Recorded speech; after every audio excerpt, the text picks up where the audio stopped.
Mu'ad, innaka sata'ti qauman ahla kitabin, kamu akan mendatangi orang yang punya wawasan tentang Alkitab ya. Maka falyakun awwala ma tad'uhum ilaihi, jadi jadikan yang pertama kali engkau dakwakan kepada mereka itu antasyhadu alla ilaha illallah. Jadi yang pertama kali didakwakan itu masalah akidah, syahadat. Ternyata ya nggak ada yang komplain dari penduduk Yaman, wahai Mu'ad, kenapa engkau menjelaskan masalah akidah, padahal ini masalah akidah ini sementara kamu hanya satu orang, harusnya ya 10 orang minimal ya. Jadi tidak ada komplain dari penduduk Yaman. Dan Rasulullah sendiri kan mengutus Mu'ad ya, dalam riwayat itu ditemani oleh Abu Musa al-Asy'ari, tapi kan tidak sampai mutawatir jadi jumlahnya itu. Jadi ini menunjukkan bahwa masalah akidah itu memungkinkan sumbernya itu tidak harus mutawatir, tapi bisa kurang dari mutawatir. Yang penting orang yang menyampaikan itu terpercaya dan bukan seorang pendusta. Terus praktek keseharian mereka itu juga istilahnya ya, bertentangan dengan prinsip mereka. Jadi masalah akidah harus istilahnya landasannya sesuatu yang meyakinkan. Padahal ustadz-ustadz mereka yang menjelaskan tentang mafahim itu ya, prinsip-prinsip dakwah HTI, itu ternyata yang menyampaikan mafahim itu ya satu orang. Harusnya itu ya ada tim terdiri dari 10 orang minimal ya, terus mereka menyampaikan barang seperti kur gitu ya, dan itu tidak dilakukan, dan memang itu ya aneh. Jadi intinya secara dalil itu tidak kuat, dan efek dari keyakinan seperti itu akhirnya ada yang hilang dari keyakinan mereka. Jadi misalnya keyakinan tentang hari kiamat misalnya, itu kalau kita hanya mendasarkan pada hadis mutawatir, itu ada link-link yang hilang, itu ada missing link itu ya. Jadi kronologi hari kiamat itu ada yang hilang, karena yang mutawatir itu hanya menjelaskan ini, jadi sangat sedikit.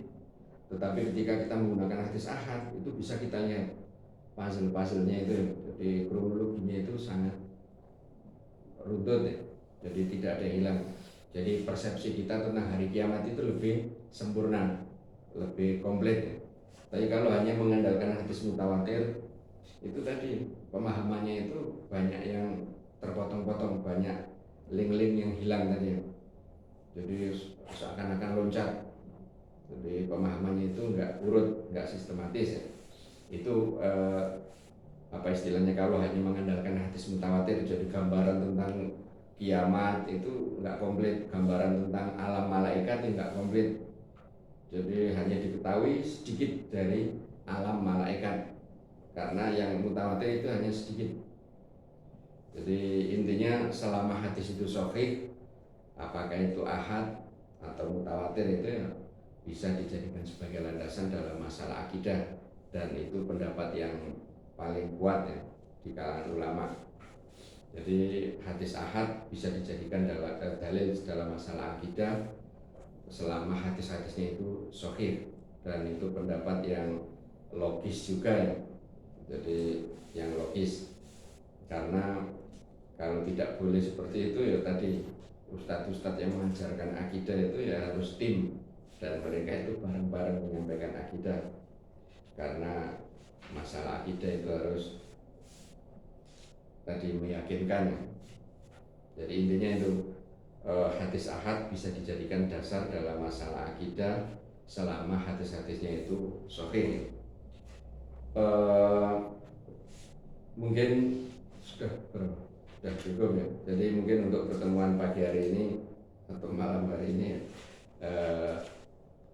pembagian hadis berdasarkan cara sampainya kepada kita, yaitu ada hadis mutawatir dan ada hadis ahad. Hadis mutawatir itu hadis yang diriwayatkan oleh para perawi dalam jumlah besar, dan mustahil mereka itu bersepakat untuk berbohong. Jadi secara tradisi itu mustahil mereka ada kesepakatan untuk berbohong.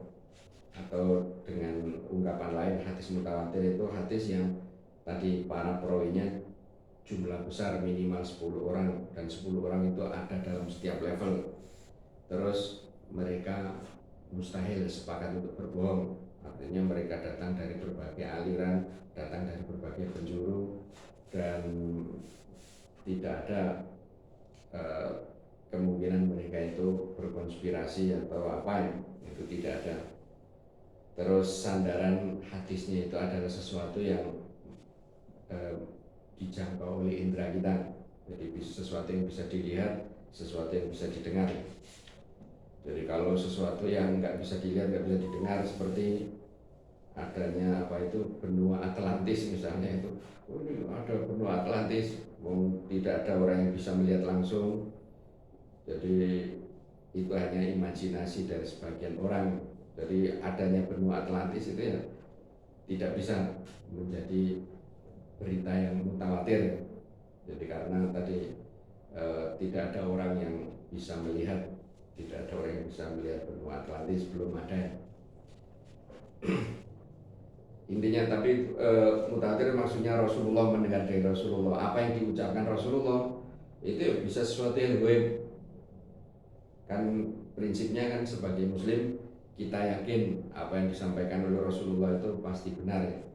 Yang jadi masalah itu kan mungkin dari kalangan sahabat sudah nggak ada masalah karena mereka itu sudah direkomendasi oleh Allah, tapi di level tabiin, tabiut tabiin dan seterusnya itu yang menentukan. Jadi penelitian terhadap kualitas perawi itu ya ditujukan kepada tabiin, tabiut tabiin dan generasi setelahnya. Adapun nabi ya kita tidak ragukan, apa istilahnya, dalam masalah-masalah yang gaib saja kita percaya, apalagi dalam masalah keseharian. Begitu juga para sahabat, mereka sudah direkomendasi oleh Allah sebagai generasi yang radhiyallahu anhum wa radu anhu.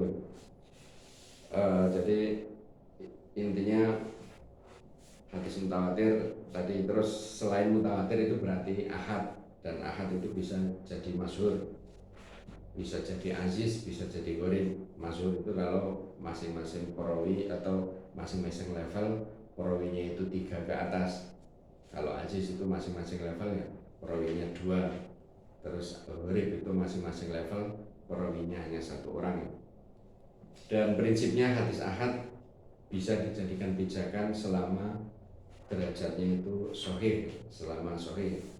Mungkin itu mohon maaf kalau ada hal yang kurang terang, dan nanti setelah menyaksikan ini kalau ada pertanyaan-pertanyaan bisa lewat WA untuk memperjelas hal-hal yang kurang jelas ya. Kurang lebihnya mohon maaf.